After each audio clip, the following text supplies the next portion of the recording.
noivo amado, Senhor.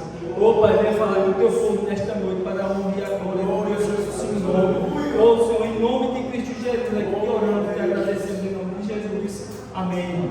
Glória a Deus.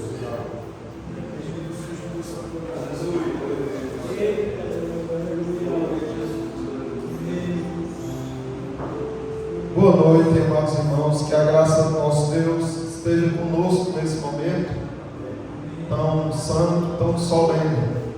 Nós vamos estudar, dar continuidade ao estudo a respeito da eleição de Deus. O fato de que Deus ele é soberano na salvação do crente, que Ele é quem escolhe, elege o crente, enviou seu Filho para fazer aquilo que os seus eleitos jamais conseguiriam, e o sacrifício de Cristo foi totalmente suficiente e eficaz para cumprir o seu propósito de salvação. Nós vamos ver hoje a garantia de salvação e a garantia da condenação.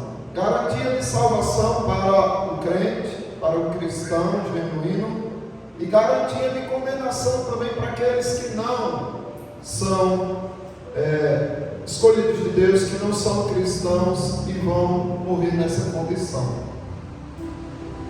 O que é que vai acontecer quando o fim estiver às portas? Quando o Senhor Jesus Cristo estiver pronto para vir julgar o mundo, o que vai acontecer? Muitas pessoas pensam de imediato: não, vai haver guerra, rumores de guerra, peste, fome, e tantas tragédias estarão surgindo. Mas não é isso. Isso vai ser o princípio das dores. Isso é o princípio das dores. Quando o Senhor estiver às portas de vir, é justamente o contrário que estará acontecendo. As pessoas nesse dia estarão dizendo: olha, quanta paz, quanta prosperidade, os problemas do mundo parece que foram resolvidos, e aí o Senhor vem. Veja só, o apóstolo Paulo falando a 1 Tessalonicenses, na sua epístola aos Tessalonicenses, capítulo 5, nós vamos ler o capítulo todo, para a gente entender o tamanho da salvação e da garantia dessa salvação que foi dada ao crente. Irmãos, relativamente a tempos e as épocas, não há necessidade de que eu vos escreva, pois vós mesmos estáis inteirados com precisão de que o dia do Senhor vem como ladrão de noite, ou seja, vem de surpresa. Ninguém estará certo do dia da vinda do Senhor, porque o Senhor vai vir escondido, vai vir de surpresa. Então todos serão surpreendidos nesse dia. Ninguém tem uma data específica para isso. Veja só: mas vós, irmãos, não estáis em trevas, para que esse dia, como ladrão, vos apanhe de surpresa. Começam a perceber aqui como é precioso e que garantia você tem dessa salvação, que garantia tão sublime e tão especial. Irmãos, mas vocês não estão em trevas. Quando o Senhor vier como ladrão, esse dia não nos pegará de surpresa, porque vocês não estão em trevas. Serão pegos de surpresa aqueles que estão em trevas.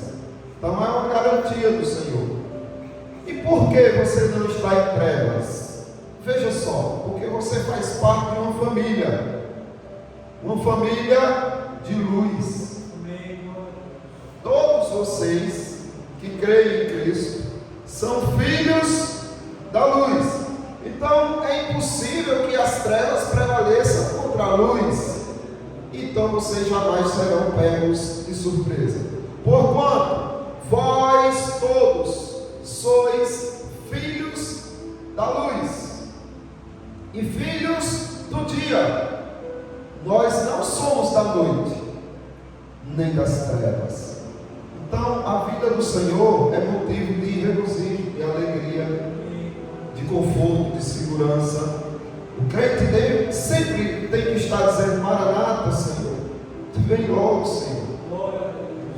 Porque ele ama a luz, e Deus é luz, e nele não habita trevas nenhuma. Então, o motivo para a vigilância e não para a sonolência.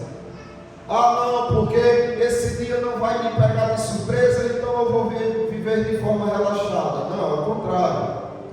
Já que você não é das trevas, você vigia contra ela. Se você quer viver de forma relapsa, só porque sabe que sua salvação está garantida, você é das trevas. Consequentemente, você não é salvo. Você está se enganando. Porque os salvos, eles olham para esses textos e dizem: não, eu vou estar acordado. Assim, pois, não durmamos como os demais. Pelo contrário, vigiemos, sejamos sóbrios. Ora, os que dormem, dormem de noite, e os que se embriagam, é de noite que se embriagam. Então você nem pode estar dormindo espiritualmente, nem embriagado. Você tem que estar sóbrio e vigilante, acordado. Se você é da luz, você não se envolve com as trevas. E aí, para que isso seja possível, é importante, necessário e indispensável que você se revista. Veja, ele está dizendo: esse dia não vai pegar vocês de surpresa. No entanto, vigiem. Vocês foram chamados à vigilância. Ah, mas e se eu não conseguir? Você vai conseguir. É garantia. Por quê? Porque existe um revestimento que te dará essa condição. É o que Paulo continua dizendo: nós, porém, não somos do dia. Ou nós, porém, que somos do dia. Nós, porém, que somos do dia, sejamos sóbrios, revestindo-nos da couraça da fé e do amor. Revestindo-nos da couraça da fé e do amor. Preste atenção, porque os crentes, eles falam muito da fé, e é importante, priorizam muito essa questão da fé em Cristo, e é essencial. No entanto, menosprezam o amor, ou não falam tanto na responsabilidade do amor, no quão precioso é o dom do amor. É o único dom que com Cristo vai permanecer. Porque os três dons espirituais, fé e esperança, eles ainda estão, mas o amor é o principal. E por que o amor é o dom supremo? Porque quando você estiver diante de Cristo, você não vai ter mais o dom da fé, nem vai ter mais o dom do amor. Afinal de contas, fé é o que você espera, esperança você também aguarda por aquilo, mas agora chegou, então não precisa mais, você terá o amor. E esse dom supremo, infelizmente, vem sendo negligenciado. A prova de que você é vigilante é que você mantém uma fé firme no Senhor e o amor. Observe, tomando como capacete a esperança da salvação. Fé, esperança da salvação e amor. Essa igreja tem isso. Você que está assistindo tem isso. Ou tem um desses, porque se tiver um desses não tem nenhum. Ou tem todos, ou não tem nenhum. É preciso que você se revista de fé, de esperança e de amor. Veja, os predestinados, Deus escolheu o povo e os predestinou em amor. Veja o que Paulo está dizendo aí. Porque Deus não nos destinou para a ira. Então quer dizer que Deus te destinou. Se Ele não te destinou para a ira, significa que Ele te destinou para quê? Para o amor, para a misericórdia, para Cristo. Glória a Deus. Ele não nos destinou para a ira, mas para alcançar a salvação mediante nosso Senhor Jesus Cristo. Então Ele te destinou já. O amor dele fez isso. Te escolheu e te deu um destino certo, garantido por Ele. Ele garantiu o teu destino. Ele não te destinou para a ira, mas para alcançar a salvação mediante nosso Senhor Jesus Cristo. Veja a continuação. Mais garantia dessa condição. Na salvação em Jesus Cristo, que morreu por nós. Para quê? Quer vigiemos, quer durmamos, vivamos em união com Ele. O que é que Ele está dizendo aqui? Ele está reconhecendo que é possível que na vida de Cristo você tenha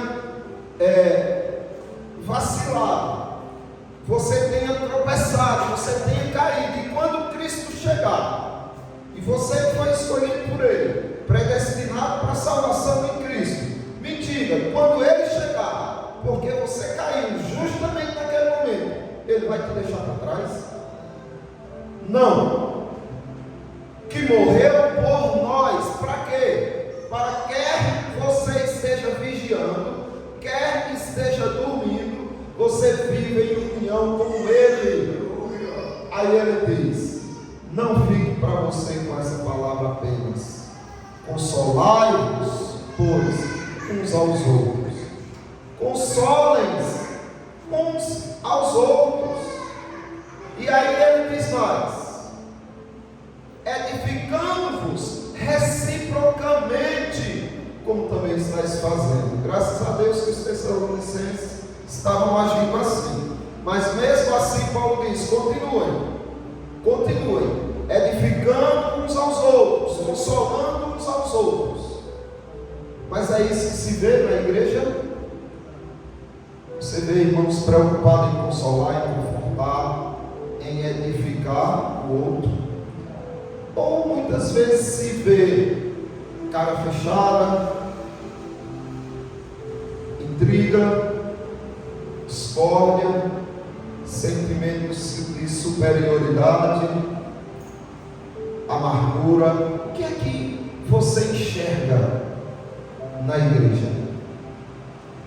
Eu enxergo, tem muitos irmãos que são assim. Você já parou para se autoavaliar e ver o quanto você está vigilante? Porque para vigiar a vida dos outros, irmãos, é tranquilo. Mas para vigiar a si mesmo, para procurar aonde estão as tuas falhas, aonde estão os teus problemas, em que você precisa melhorar, é mais difícil. E aí você pode reciprocamente chegar para o seu irmão e dizer: olha, irmão, em vez de ficar falando, né, ou até calado, guardando no coração, alimentando aquela raiva ou aquele sentimento, você chegar para ele e edificá-lo, dizendo: irmão, olha, eu tenho visto isso e isso, é importante que a gente se ajude e supere essa situação. Eu queria saber também do irmão, se o irmão observa alguma coisa em mim que, assim, eu poderia combater, porque às vezes a gente deixa passar desapercebido algumas falhas. Pode ser que o irmão não tenha coragem, mas aí vai perguntando a outros. Pergunte a sua esposa, pergunte a seu marido, pergunte a seus filhos, pergunte a seu pai. As pessoas mais íntimas e mais próximas, elas têm mais facilidade de identificar seus erros, suas falhas. É isso que Cristo quer. Olha, Ele está dizendo que você precisa ser vigilante. Para ser vigilante, você precisa conhecer o teu inimigo. E quem é teu inimigo? É teu irmão? Quem é o inimigo do crente? A carne, o pecado, né? Quem mais? O mundo é inimigo do crente? E o diabo? Então, vamos conhecê-lo, vamos saber como é que eles nos atacam, e principalmente a nossa carne, que ela tende a nos enganar. E aí ele continua e diz assim: agora vos rogamos, irmãos, que acateis com apreço os que entre vós, os que trabalham entre vós, e os que vos presidem no Senhor e vos admoestam, e que os tenhais com amor em máxima consideração, por causa do trabalho que realizam. Então ele fala que todos precisam se ajudar nessa vigilância de salvos. Agora ele diz: olha, agora prestem atenção na liderança de vocês. Eles se esmeram, buscando conhecer a palavra, se aprofundando, tomando a frente das batalhas para que vocês sejam edificados. Tenham eles em máxima consideração. E aos hebreus, o escritor diz assim: imitai a fé deles. Meus irmãos, isso é importante, porque a liderança diz: ó, que bom, né, que a liderança se preocupa conosco e alerta os irmãos a olharem com amor para nós. Agora, por outro lado, é uma responsabilidade muito grande. As ovelhas que estão um pouco cambaleando, sem saber a direção certa, elas ouvem a tua pregação. Mas à medida que você também não vive dessa forma que você prega, é como se você estivesse dizendo: olha, você, ovelha, ouça e não precisa praticar. Você pode viver como um hipócrita. Você pode viver como eu vivo, de forma hipócrita, pregando e não vivendo. É essa a mensagem de uma liderança que não tem estrutura na palavra, passa para as ovelhas. E aí entra essa responsabilidade. A liderança tem que ser assim. Os homens, exemplo de marido. As mulheres, exemplo de esposa. Exemplo de pais. Exemplo de filhos. Exemplo de irmãos em Cristo. Se entre a liderança há discórdia, inveja, contenda, o que é que essa aqui se passa de mensagem?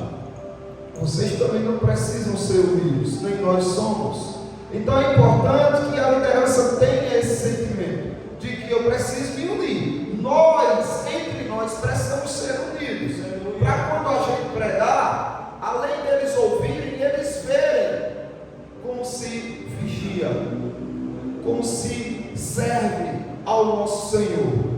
Observe, ele continua e diz assim: vivei em paz uns com os outros.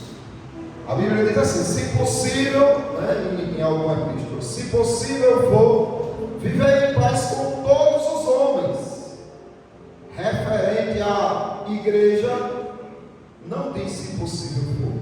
Referente à igreja vem uma ordem direta, imperativa: vivei em paz uns com os outros. Se não há paz, há pecado. É preciso que se corrija. Se não há paz, tem irmãos cochilando, precisa ser acordado. Então vivei em paz. Vocês precisam refletir nessa união. Observe, Paulo começa falando da vida do Senhor, do julgamento final, da garantia daqueles que foram predestinados, de que não se perderão. Convoca a vigilância e começa a falar de união. Começa a falar de fé, de esperança, de amor. Por quê? Porque é assim que você vigia. Aqui está todas as diretrizes que você precisa ter para ser uma igreja unida. Veja bem, outra coisa aqui, é preciso que haja uma reação. Não basta você ouvir ou falar e esperar. Não, é preciso que alguém se levante e haja. É um problema muito sério, por exemplo, em uma família, aonde existe atrito por todos os lados. Aí você conversa com o filho, aí ele diz: é porque meus irmãos, meu pai e minha mãe, e aponta os defeitos. Aí você diz: tudo bem. Você quer fazer um trabalho na vida deles para que eles melhorem e superem isso? E aí não dá certo, não tem jeito. Aí você pronto. Aí vai para o pai. Não, porque já tentei e se exime. Vai para a mãe. Não, é inútil, não adianta. É preciso que haja um combate, haja uma reação. Uma guerra só é vencida quando há combate. Exortamos-vos também, irmãos, a que admoesteis os insubmissos. Então na igreja você vai encontrar pessoas insubmissas. É para desistir delas? É para odiar elas? É para ficar falando mal delas por trás? Guardar mágoa? Não. É para admoestar, trazer eles a sensatez, fazer com que eles acordem dessa sonolência terrível de insubordinação. Consoleis os desanimados. Na igreja terão muitos desanimados. Aí a Bíblia diz: em você que tem o ânimo do Senhor, é sua missão consolar esse irmão para que ele recobre o seu ânimo. Ampareis os fracos. Se alguém chegar falando mal para você e algum irmão, é porque esse que está falando é o irmão forte, ou pelo menos se supõe que seja. Bem, se eu estou falando da falha de um irmão a qual eu não tenho, ou pelo menos acredita-se que não se tem, quem é o forte? Aquele que está caído ou que está em pé? É o que está em pé, não é? Então, observe que o que está em pé geralmente condena, pisa, fala por trás, mas não vai lá ajudar. Quando na verdade a missão do forte é ajudar o fraco. Ampareis os fracos. Amparem eles, acolham eles, ajude eles a levantar. Isso é o dom do amor. E aí ele continua: e sejais longânimos, coração grande, longo, alcance todos, sejam benevolentes, amorosos com todos, certo? Com todos os irmãos. Isso está totalmente em harmonia com o começo do texto que Paulo está falando, porque Paulo está falando da vida do Senhor, está falando que sua salvação é garantida, você foi destinado à salvação em Cristo, sim. Está falando que esse dia não te pega como surpresa, mas pegará todos os que estão fora de Cristo? Sim. Mas aí ele disse: não é isso que desanime vocês ou que faça vocês viverem de forma relapsa. Não. Pelo contrário, que isso sirva para que vocês se animem no Senhor e vivam vigilantes. E que tipo de vigilância é essa? Fé, esperança e amor. Ou seja, se vocês não amarem, vocês estão sonolentos. E aí ele diz: regozijai-vos sempre. Viva uma vida de alegria, de regozijo, de satisfação. Por que a cara de abatimento? Por que a cara de tristeza? Porque os crentes mostram para o mundo, aparentam que não são felizes. Enquanto uma pessoa não, porque minha vida, e lamenta.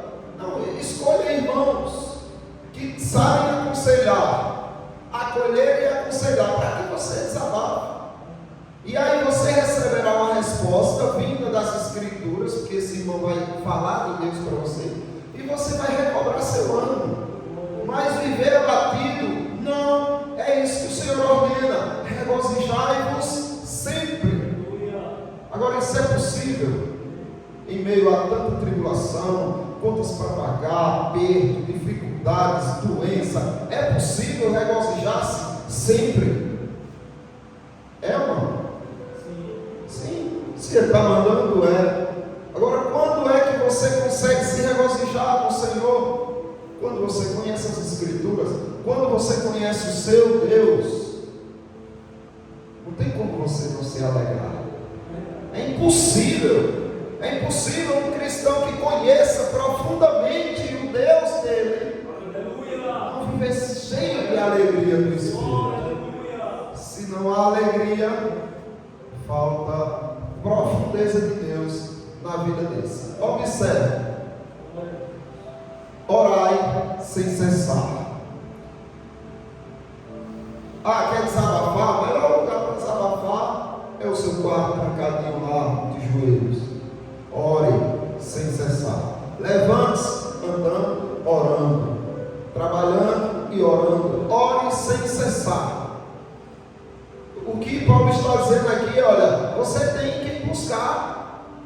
Você não está desamparado, você não é um órfão. O Senhor Jesus não te deixou órfão.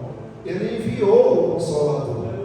Por que você não aproveita? Por que você não desfruta disso? Orai sem cessar. Tudo isso só é possível, meus irmãos, se vocês amarem as Escrituras, se vocês confiarem nas Escrituras, se vocês não saírem uma vírgula dela, e se vocês não acrescentarem uma vírgula a ela, confiarem plenamente nela.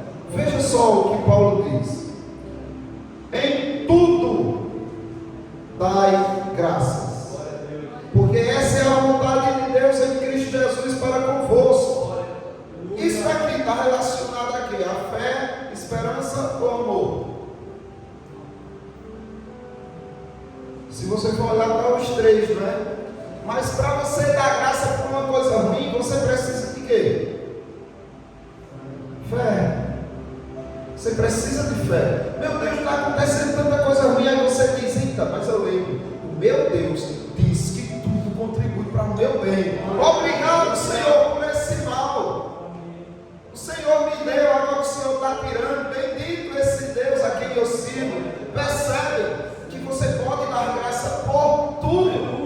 Em tudo dai graça, porque esta é a vontade de Deus em Cristo Jesus para convosco.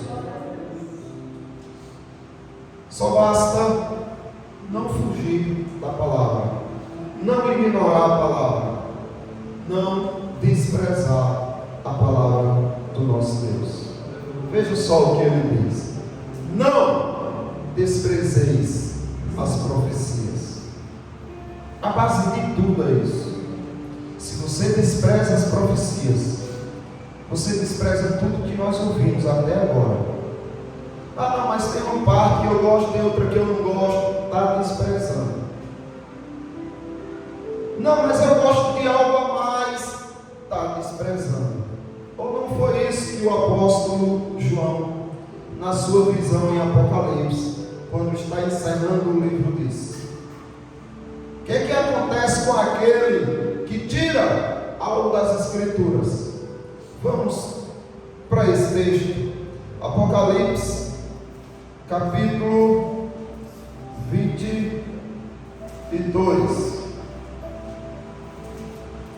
versículo 18 e 19. Veja se você não precisa honrar toda a Escritura, sem deixar de fora uma vírgula ou acrescentar. Eu, a todo aquele que ouve as palavras da profecia deste livro, testifico: se alguém lhes fizer qualquer acréscimo, alguém que acrescente algo às Escrituras, está desprezando ela ou não? Sim, não é? Porque é como se ele dissesse: não basta, é pouco. O que Deus me deu de palavra é pouco, eu quero mais.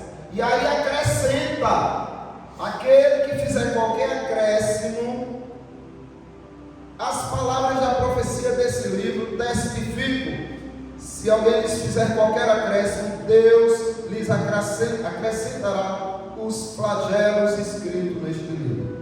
Então, tudo que você lê de Gênesis a Apocalipse, de maldição, imprecações, cairão sobre esse sujeito. E depois ele diz assim: e se alguém tirar qualquer coisa das palavras do livro desta profecia, Deus tirará sua parte da árvore da vida, da cidade santa e das coisas que acham escritas neste livro. Ou seja, tudo que é de bênção, tanto terrena como espiritual principalmente, essa pessoa será excluída dessas possibilidades. Então, aqui é a base de tudo. Não desprezar as profecias. Se você despreza, nada vai fazer sentido para você. Porque tem coisas que você ouve da mensagem que você gosta. Tem coisas que vai contra você. E o que você faz quando é algo que bate em você, que humilha você? Você faz de conta que não ouviu, ou você se arrepende, baixa a sua cabeça e supera?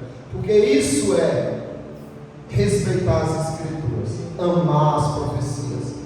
E aí ele continua e diz assim: veja só, você tem que ter expertise, e você tem que ser um selecionador, você tem que ser bem criterioso em tudo que você vivencia.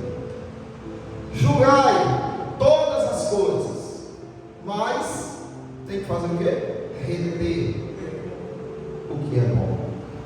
Então para que você saiba o que é bom, você tem que ter um bom juízo das coisas. Você tem que ser criterioso, você tem que olhar e investigar. Peraí, mas será que a Bíblia permite? Será que isso não é mal? Será que isso realmente não tem aparência de bom e por trás é mal? Então você tem todo o critério, todo o cuidado. E aí quando você vê, não, tem um monte de coisa ruim nisso, então, mas eu encontrei uma coisa boa aqui. Aí você tira e traz. Por quê? Tudo que Deus criou é bom. Agora, tudo que Deus criou, Satanás corrompeu. Tudo que você imaginar, sexo, alimento, tudo. Satanás, drogas, as drogas são boas? Não, mas e as drogas medicinais? Remédios, medicamentos, não são?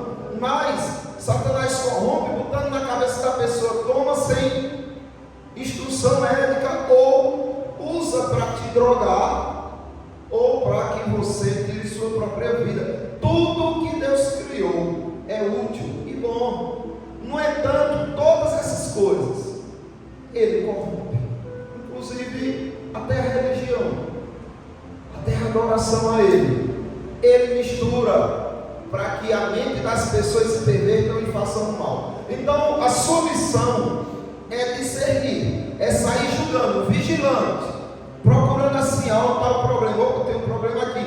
Peraí, Deus criou isso, criou, mas o que é que Satanás corrompeu? Corrompeu até aqui, pronto, daqui para cá é puro e é de Deus. O sexo é pecado? Não. Se prostituir é pecado e é sexo?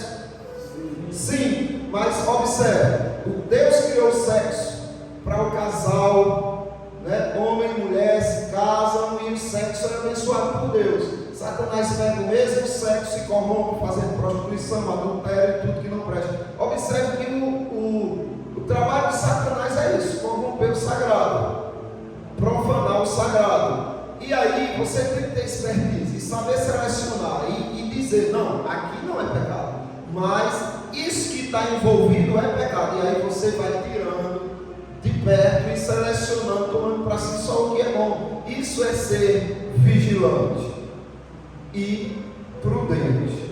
Abstende-vos de toda forma de mal. Fujam. Não, mas eu acho que isso não é mal, tem aparência de mal, então não arrisque.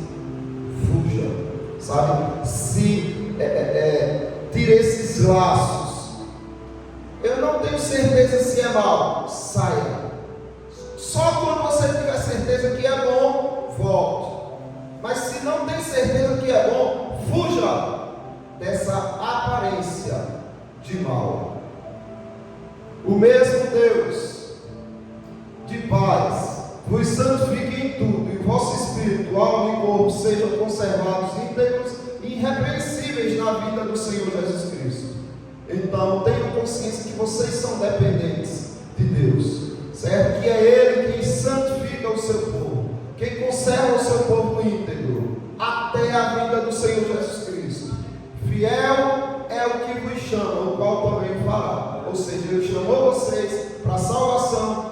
logo estará chamando vocês para a glória dele. Ele é fiel e fará isso. Irmãos, orai por nós. Eu dependo de sua oração, né? Presbítero Marquinho, depende da minha oração, depende da dele, depende de todos vocês aqui. Vocês também dependem da minha. Por isso que o apóstolo Paulo está dizendo: irmãos, orem por nós. Não é porque somos apóstolos que não precisamos do clamor de vocês. Então é preciso ter indulgência até mesmo na oração. E gestos de afeto, não é os abraços que vemos por aqui. Não escolha pessoas para abraçar, não escolha pessoas para sorrir, né? E se eu tenho mais, não, abrace, cumprimente, como você gosta de cumprimentar, mas faça com todos. Saudai a todos os irmãos com ósculos santos. Ou seja, um beijo na face era o costume, era a cultura do povo, dos Tessalonicenses, dos Coríntios, era a cultura daquele povo. A sua cultura é qual? Apertar na mão, abraçar, faça isso. É preciso que haja gesto, e não só palavras, mas também gestos para estimular esse amor, tá? E aí eu termino falando da ordenância, que ela é abrangente. Conjuro-vos pelo Senhor que esta epístola seja lida a todos os irmãos. Então são ordens para toda a igreja. O Senhor está por vir, Ele virá. Quando começarem dizendo paz, paz, paz para o mundo, viu? Para você não. Para o cristão ele nunca terá paz nesse mundo, a não ser a de Cristo. Mas aqueles que dirão paz e segurança são os seguidores do anticristo, que desfrutarão da prosperidade que ele trará, mas ele trará ódio contra os cristãos. Então os cristãos desse mundo não conseguem paz, tá? A graça